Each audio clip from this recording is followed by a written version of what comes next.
હોય તો અવાડામાં આવે, કુવામાં હોય તો અવાડામાં આવે સાહેબ. અને એ મા બાપના સારા લક્ષણથી, સારા ધર્મના કાર્યથી શકુબાઈનો જન્મ થયેલો. શકુબાઈને ભક્તિ રૂપી બીજ મળેલું. શકુબાઈને ધીરે ધીરે ધીરે ધીરે સાહેબ મોટી ઉંમર થઈ ને એટલે એમના લગ્ન કરવામાં આવ્યા. લગ્ન કર્યા ચેડે હોમે મોટું ખોરડું ગોચેલું છે, ખાનદાની ખોરડું. રૂપિયે પૈસે ધન દોલતે હીરા મોણકે કોઈ પાર નહીં એવું. પણ ત્યાં કણે જ્યાં પછી શકુબાઈ વિઠ્ઠલ વિઠ્ઠલ કરે ને એટલે એમના હાહુબા ને એમના હારે કીધું કે આપણા ઘરમાં કોઈ દુઃખ નથી અને વિઠ્ઠલ વિઠ્ઠલ ચમ કરે. શકુબાઈને પૂછ્યું કે બેટા તમે અહીંયા વહુ બનીને આવ્યા છો, આપણે હોય જાહો જલાલી ઘણી છે, રૂપિયા પૈસા ધન દોલત બધું છે, અને આપણે વિઠ્ઠલ વિઠ્ઠલ ના કરાય. તો વિઠ્ઠલ વિઠ્ઠલ કરો, રામ રામ કરો, ગુરુ મહારાજની જય બોલો ને તો મુખ પવિત્ર થાય. હો કેશરભાઈ, નકા કોલગેટ્યો ટૂથપેસ્ટ ઘસે પર મુખ પવિત્ર થાય એવું નહીં. વિઠ્ઠલ વિઠ્ઠલ કરે એ તો કોઈ દુખિયારું હોય જેના પાસે કોઈ ના હોય એ રામ રામ કરે, વિઠ્ઠલ વિઠ્ઠલ કરે. આપણે ધન દોલત નો કોઈ પાર નથી, આપણે વિઠ્ઠલ કરાય. આ વાત શકુબાઈ કોને જી શકુબાઈ વધારે ને વધારે કર્યું, વિઠ્ઠલ વિઠ્ઠલ વિઠ્ઠલ. મેરે તો એક જ વિઠ્ઠલ. મીરાબાઈએ જેમ કીધું ને, મેરો કીર્તર ગોપાલ તુજો ના કોઈ. મુખમાં નામ આવે ને તો ગુરુ મહારાજ નું આવવું જોઈએ, પરમાત્મા નું આવવું જોઈએ, બીજું ના આવવું જોઈએ એમ. એટલે શકુબાઈને એમના હાગુન હારાએ કીધું કે આપણા ઘરમાં આ ભક્તિનું ભૂતાવળ નતું ને આવ્યું ચોથી. આવું આપણી હાથ ભેટીઓમાં નતું ને આ ચોથી આવ્યું. આ વિઠ્ઠલ વિઠ્ઠલ રોમ નોમ ચોથી આવ્યું. આપણે ઘણું છે ને આપણે નોમ ન લેવાય. અને એવામાં આજુબાજુની બહેનો આવી અને કીધું કે મારું બુટું શેઠના ઘેરે ભોળું આવી છે ને, એ વિઠ્ઠલ વિઠ્ઠલ કરે છે, કંઈક આપણા ગામનું કલ્યાણ થાય એવું છે. એટલે બે બહેનો બેહવા આવે ને કે બેટા અમને આ વિઠ્ઠલ વિઠ્ઠલ શું છે એ ભક્તિ તો અમને બતાવો. એટલે એમ થયું હોય શકુબાઈને કે લાવો લાવો, બે જણા તો છૂટ્યા છે મોય. એમને બે જણાને કીધું, બે જણાને બબે જણ કીધું, ચેન સિસ્ટમ હેડી. આખા ગામમાં બસ વિઠ્ઠલ વિઠ્ઠલ વિઠ્ઠલ. એટલે એમના હાહુ બે રીશે બન્યા કે ઓને એમ કરો હવે થોભલે બોધી દો, માર મારો. અને એવામાં ઓને થોભલે બોધેલી માર મારેલો સાહેબ. અને એવામાં ગામની અંદરથી કોઈ સંઘ જતો હશે ને ગામના ગોદરે ઉતર્યો. સાધુ સંતો ભક્તો બહેનો હતી, ભાઈઓ હતા, બધા પંઢરપુરની જાત્રાએ સંઘ નીકળેલો અને ગામના ગોદરે ઉતરે. એટલે ગામના ગોદરે એક દીકરી વાળી ગઈ કે આપણી શકુબાઈ વિઠ્ઠલ વિઠ્ઠલ કરે છે, આ બધાને પૂછું મૂચો થાય કે અમે પંઢરપુરની જાત્રાએ જઈશું વિઠ્ઠલ ભગવાનના દર્શન કરવા માટે જઈએ. તો કે આપણી શકુબાઈ છે વિઠ્ઠલની પરમ ભક્ત છે, આપણી એને જ જોણ કરીએ. એટલે ત્યાંથી દોડતી દોડતી એક બેન આવીને ઘરમાં જઈને જોયું ને તો એને બોધેલી કે સંગ જાય છે અને જો શકુ તારે જ આવું હે ને તો ઠેઠ પંઢરપુરની જાત્રા થાય એવી. પણ શકુ કે મને બોધેલી છે મારા હાહુએ, હું હવે છૂટી કોઈ એમ છું નહીં. તો કે શું કરવું પડે કે મારો નાથ મને બચાવવા વિઠ્ઠલ જો આવતો હશે ને એની જાત્રા કરાવી છે ને તો એ જરૂર આવશે ને.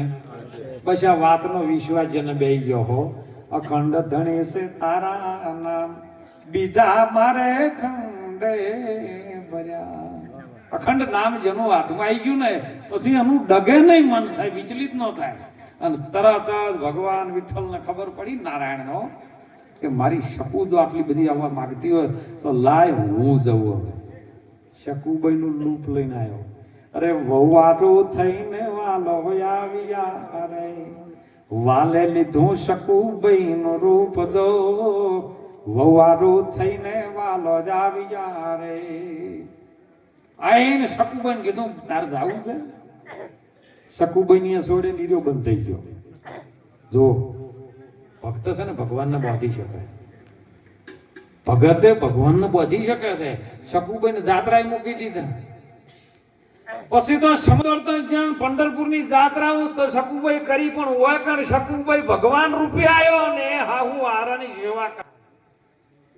સોણવા સેડા કરે શામળો રેલો એ વલોણાની બોલે રામ ઝટજો વવારું થઈને વાલો જ આવ્યા રે લોલ ઝડપ બેડ રે લીધો હાથ મારેલો વાલો મારો પાણી ભરવા જાય જો વવારું થઈને વાલો આવ્યા રે લોલ કેવો વિશ્વાસ છે અને વહુ બનીને આવ્યો છે હે શકુભાઈ નું કામ કર્યું પછી તો ગુરુ મહારાજના એમના હાઉહારાના પગ દબાવે સમય બન્યો કે હવે શકુન છોડો આ બધું પડ્યું છે અને રોધવાનું કોણ કરે છે હાઉહારે શકુભાઈ છોડ્યા છે પરિપૂર્ણ પરમાત્મા જે થોપલે બંધાઈને ઉભો હોય શકુભાઈ નું રૂપ ધારણ કરીને અને રસોઈ બનાવવા જ્યારે જાય સાહેબ રસોઈમાં મજા બધા જેવી આવે રસોઈ બનાવી 56 ભોગ બનાયા અને જમવા માટે હાઉન હારણ બિહારે એટલે બધા મોકળીઓ તાકીને વખાણ કરે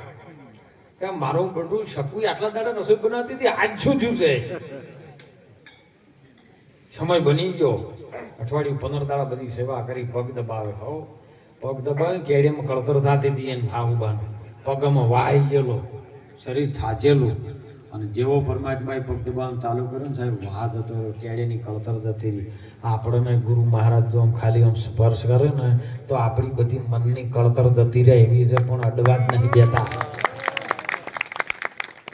જતી રહી સાહેબ કળતર જતી રહી ભગવાન આવ્યો છે ને શકુભાઈ જ્યારે આવ્યા ને ગોદરે એટલે ભગવાનને ખબર પડી કે હવે એ આવે છે ને મુએ બે પેલો ચો થા વાલે મારે બેડું લીધું ઝટ ને ઉપડ્યો પોવે પાણી ભરવા એ પાણી ભરીને શકુભાઈ ના લ્યું લ્યો અમર બોલી ગયું નામ સાહેબ શકુભાઈ નું કળતર મટી જાય વાહ મટી જાય તો ભગવાન ગુરુ મહારાજ ને ખાલી સ્પર્શ પંજો અડી જાય તો પણ આપણે અડવા નથી દેતા અને એટલા માટે મહાપુરુષો જગાડે કે તું તને ઓળખી લેજે પણ ઓળખવા માટે જાતે ઓળખાય એવું નથી સાહેબ ગુરુની રામને જરૂર પડી કૃષ્ણજીને જરૂર પડી રામદેવ પીરને જરૂર પડી જે મહાન પુરુષો થઈ ગયા ભારત ભૂમિમાં એને સદગુરુની જરૂર પડીને ગુરુ વગર જ્ઞાન ન ઉપજે ગુરુ વગર ન મટે ભેદ ગુરુ વગર સંશય ન ટલે ભલન વાંચી લ્યો 4 વેદ વેદ વાંચવાથી જ્ઞાન થઈ જાય સાહેબ પણ પ્રગટ ન થાય દીવામાં દિવેલ તો ભરેલ છે એ પણ પ્રગટ્યા વિના છે અંધારું વીરા મારા જાગો તો જાગ્યા જેવો જોગ છે અને જે જાગ્યા ને એમનું કલ્યાણ થયું જાગેલો હોય બીજાને જગાડે એટલે સંતોએ મહાપુરુષોએ આપણા ભારતના સનાતન ધર્મના સંતોએ સાહેબ ધર્મ કોઈ જુદો નહીં એક જ કેવલ સનાતન હતો પંથાપંથીમાં કોઈ ન પડતા સંપ્રદાય બધા વાળા બરાબર છે હોની રીતે બધા ઈશ્વર તરફ લઈ જવા માટે આપણે મહેનત કરી રહ્યા છે પણ પંથાપંથીની અંદર રહેવાથી એ પંથાપંથીથી બહાર નીકળીને કેવલ એક તત્વને જાણજો તત્વ સાર છે ત્રિલોકમાં ગુરુ ગોવિંદ એક રૂપ આદિ અંતને મધ્યમ બોલે છે એ હરિગુરુ આ સંત સ્વરૂપ છે હરિનું પરમાત્માનું રૂપ કયો ગોતવા રહો તમે આ બેઠા એની અંદર જ પરમાત્મા છે આ બેઠા એમ જ પરમાત્મા છે વિરાટ સ્વરૂપની અંદર ઘટો ઘટમાં એક જગ્યા એના વગર ખાલી નથી તમે ગોતવા કોને ફરો છો એ આરે કાયામાં પરગટ ગંગાને સિદ્ધ ભરોસો પંથ પાળા એ ગંગામાં તમે અખંડ ડૂબકી લગાવો નાચો નદીઓ નાળા રે ભાઈ મારા ફેરવી લ્યો નોમની માળા નામ સમર થઈ જાય તમારું નામ એવું ચડી જાય હમણાં ગણપતિ દાદાની વંદનામાં આવ્યું કે ગણપતિ આવ્યો અને રિદ્ધિની સિદ્ધિ લાયો રિદ્ધિ આવે ને સિદ્ધિ આવે એ જનગીર સત ગુરુજી ના વાસા રે ઉજલા રે જેના ઓગણા રે રિદ્ધિ રે સિદ્ધિ રે જેના એ ચરણ મયાળો રે એ જીવન પૂર્ણા કરે નહીં કદી પગ પાસા રે ઉજળા રે જેના ઓગણા રે ગુરુજી જેના હાથા ઘેરાયા હોય ને એના માટે સીધી તેના ચરણમાં લોટે અને એમ કે ગુણપતિ આવ્યો. ગુણપતિ એટલે સર્વે ગુણોનો જે પતિ છે ને, જેને આપણે ગુરુ મહારાજ કહીએ છીએ, જેને અક્ષરાતીત કહીએ છીએ, જેને ગુણાતીત કહીએ છીએ, એ શબ્દથી પાર છે મારો સાહેબો. શબ્દ મયરો આવે એવો શબ્દથી આપણે એનો લાડ લડાઈ શકે, વર્ણન કરી શકે, પણ શબ્દ મયરો આવે શબ્દમાં છે, પણ શબ્દાતીત. અને એ રીતિને સીધી લાયો ગુરુ નિર્ભય નામ સુણાયો. નિર્ભય નામ નોમ તો બધાને ચડે. હમણાં ન વાત કરી કે હરિતારા નોમ છે, કયા નોમે લખવી કંકોત્રી? એટલે હવે એમાં પ્રશ્ન થયો છે. હરિતારા નોમ છે 1000, પણ કયા નોમે લખવી? નોમ તો ચડવું જોઈએ ને. કયા નોમે લખવા ઠેકાણા પોટ છે? નામ કોઈ ગુરુ મહારાજ એવું આપે છે તમને. એ સત્યનામ છે. કબીર સાહેબે સત્યનામ કીધું, નિરાત મહારાજે નિજ નામ કીધું. અરે સાહેબ, ગુરુ ગોરખનાથે અલખ કીધો, બાબા રામદેવ પીરે અલખ ધણી કીધો, કોઈને વળી અમરબાની ચૂંદડી કીધી. જેને જેની જો મતી પહોંચીને જેનો વૈરાગ ને જેનો વૈરાગ એક વિશ્વાસમાં આવી ગયો ને, એ કણ એમને નામ ઠેરાયું છે. તમને સાચું નામ કોઈ પકડમાં આવી જાય ને, એ પકડ ઉપર જો રહો તો તમારું કલ્યાણ થઈ જાય એવી વાત છે સાહેબ. હું તો કોઈ ભક્તો કરતી તો ગજુરામ ભુવા હારે દોઢની કલમ આવી જાય ને મારા પાટમાં, કોઈનું ન માને. બોલો ના કે આ દોઢ કે જાશો. અને આપણો ગુરુ મહારાજ આમ ખોલી બતાવતો કે નહીં બાપુ, હે ખૂબ જાગજો હો. તમારી અંદર પરમાત્મા બિરાજમાન છે સાહેબ. રાત્રે દિવસ કામ કરો કે રાત્રે કરો, પણ જે કામ પરમાત્માને સાથે રહી ગુરુ મહારાજના હૃદયમાં સ્થાન આપી અને જો આપણે કાર્ય કરશે ને, તો એ કરતાની ભૂમિકામાં તમારું ફળ કોઈક દિવસ પ્રાપ્ત થશે ને. અને એનું બીજ ઉગે સાહેબ, એ હોનાના પાત્રમાં લેવાની વાત છે. અને એ અમર બીજક છે. અને અમર બીજક હોનાના પાત્રમાં બીજે જોઈ રહે એવું નથી. અને સંતો દરેક વાતે આપણને ટકોર ચમ કરે, વારંવાર વાગડવું પડે એનું કારણ શું છે? બધાને ખબર છે કે મહાભારતમાં થઈ ગયું, રામાયણમાં થઈ ગયું, ગીતામાં આવું થયું, પણ સતત વાગોળતા એકનો એક ચમ. કવિ કાક બાપુ બેઠા હતા ને, કોઈ ઇંગ્લેન્ડ થી એક ગુરુ આવ્યો રશિયનથી, એને કીધું કે તમારી ભારત ભૂમિમાં આવું કોઈ થાય ખરું કે તમે બધા ઘા કરો છો કે ધડ પડી જાય નું, અરે મસ્તક પડી જાય ને ધડ લડાય? કવિ કાક બાપુ કયો ના, પ્રેક્ટિકલ કરીને બતાવવું પડે ને, કાર્યો મોને નહીં આવતો પાછો. એટલે ગરોળી દિવાળ ઉપર જાતી હતી કેશરભાઈ. કાક બાપુ એ હોટી ઉઠાઈ પાતળી અને ગરોળી નમ કરીને હોટી મારી એટલે પૂંછડું તૂટી ગયું. પૂંછડું અડધો કલાક સુધી આમાં ઉલડી ગયું. કે આ શું છે? તો બોલ્યા પૂંછડી ઉલડે કે ના ઉલડે? કે હા. તો કે એ તો કપાઈ ગઈ છે ને જીવશે કે નહીં? કઈ કપાઈ ગઈ છે ઉલડે છે? તો કે ધડે તમે લડાઈ લ્યા, આ તો ભારતની ભૂમિ છે. અને આ શક્તિ આપણા ભારત ભૂમિમાં હતી સાહેબ, આપણે ભૂલી ગયા છે. એ સંતો જગાડી રહ્યા છે એ શક્તિને, કારણ કે એ શક્તિ તમારી અંદર ભરેલી હતી સાહેબ. જ્યારે મોહમ્મદ ગોરીએ ભારતની ભૂમિમાંથી યુદ્ધ ચાલુ કર્યું ને, 17 વખત સાહેબ પૃથ્વીરાજ ચૌહાણ નારાયો. હિન્દુ ધર્મને તોડવા માટે અસંખ્ય લોકોએ મહેનત કરી છે, સનાતન ધર્મને તોડવા માટે. અને એ વખત 17 વખત મોહમ્મદ ગોરી હારી ગયેલો. અને 18મી વખત જ્યારે આવ્યો ને, અને એ વખત પૃથ્વીરાજને પકડી લીધો છે. તો કે તને 17 વખત છોડ્યો તો કે તું છોડે અમે ના છોડે. 18મી વખત આની આંખો ફોડી નાખવામાં આવી સાહેબ. અને પૃથ્વીરાજને તો લઈ જવામાં આવ્યો મોહમ્મદ ગોરીના દરબારમાં. અને સ્ટેજ ઉપર જો મોહમ્મદ ગોરી બેઠો છે, હાથ તવાવે ધેલા છે આડા. પૃથ્વીરાજ ને એનો જે ચારણ કવિ હતો ને એને બાજુમાં રાખેલા, 2 જણા પેલા. હવે આની ઓખો ફોડી નાખી છે, પણ આરો બાણ મારવામાં નિષ્ફળતા હતો સાહેબ. તમે બોધો વાળું હાલનો ભલે ક્રિકેટ મેદાન આટલું આગળ જ્યું, પણ એને પાટા બોજીને મારજે કે શિક્ષક ખબર પડે. એ પૃથ્વીરાજને ઓખે પાટો બાંધી નાખવામાં આવેલો છે, ઓખો ફૂટી ગયેલી છે, હાથમાં તીર લીધું, બાણ લીધું છે.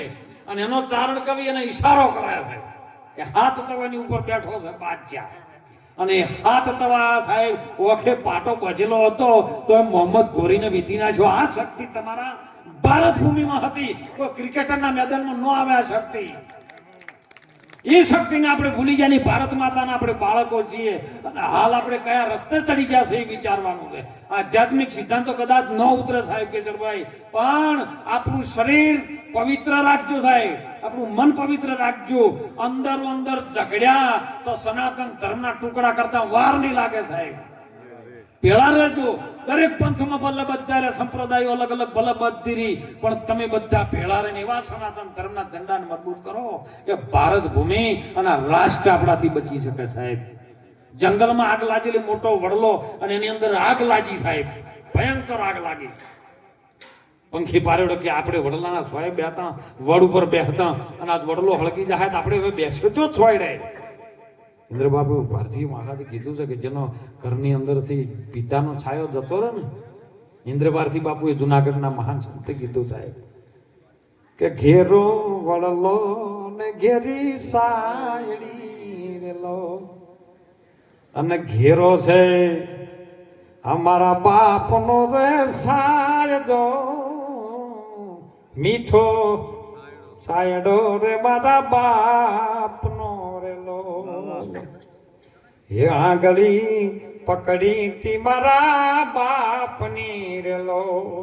નોના હતા ને તારા બાપાની ઓગળી પકડીને તમે હતા અને ચાલ્યો તો હું ડગુ મગુ ચાલ રે, મીઠો સાયડો છે મારા બાપનો રેલો. એમ વડલો હળગ્યો સાહેબ, બધી વનરાઈઓ હળગવા માંડી અને પંખી પારેવડાની ચિંતા થઈ, પ્રાણીઓની ચિંતા થઈ કે આ છોયલે આપણે આનંદ કરતો તો આજ વડલો હળગી જાય, લાયક કંઈક મહેનત કરીએ. બાજુમાં સરોવર ભરેલો હતો, પંખી પાણી ઉપાડી ઉપાડીને લાંબડે હાથી સૂંઢેથી પાણી ઉપાડે, કોઈ વળી આની મદદથી ઉપાડે. નાની ચકલી સાહેબ ચાંચમાં લઈ લઈને પોણી લાવે, એટલે હાથીએ ચકલી નો અમી નજર પડી. હાથી કે ખોબા જેવડી થઈને પગ નેચે આવી ને તો હમણાં કોઈ નહીં રહે.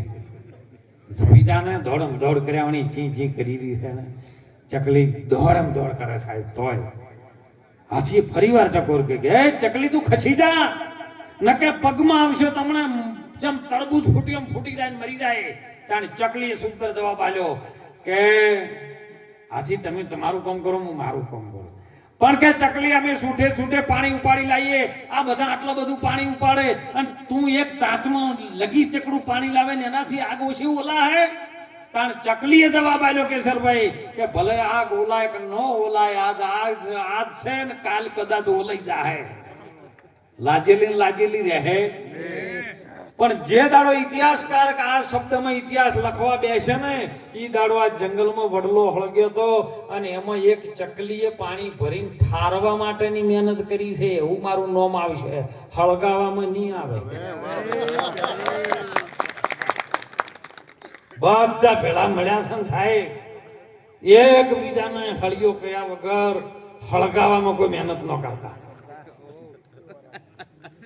ઠારવામાં મહેનત કરજો કે ઇતિહાસમાં નોમ આવશે હતું ભાઈ ઠારવાનું ઠેકાણું, અને જીવને જો ઠરવાનું ઠેકાણું નથી. નારાયણભાઈ કાં તો સંત સગા, કાં તો ગુરુ સગા, હોતો સગા છે રામ તુલસી કે આ જીવને બસ તીનો ઠોર છે, બીજે ચોય ઠેકાણું નથી સાહેબ.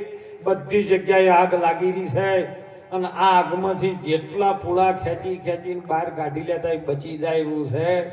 અને બચવા માટે સાહેબ આ સંતો મહેનત કરી રહ્યા છે. સંતો ખેંચી ખેંચીને બહાર લાવે છે, પેલા ખેંચી ખેંચીને.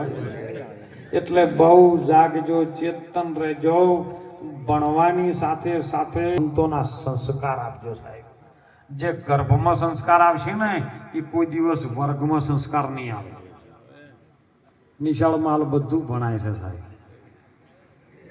બધું ડોક્ટરની લેબોરેટરીમાં બધું આવી જાય છે.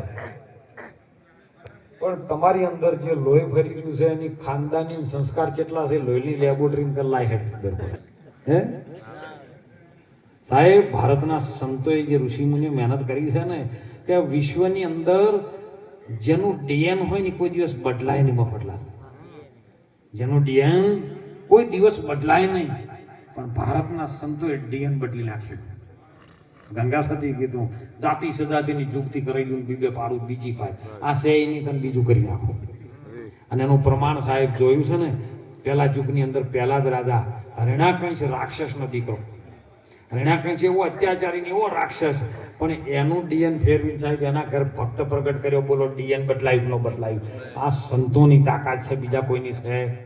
માટે સંતોમાં જરૂર ટચમાં રહેજો સાહેબ.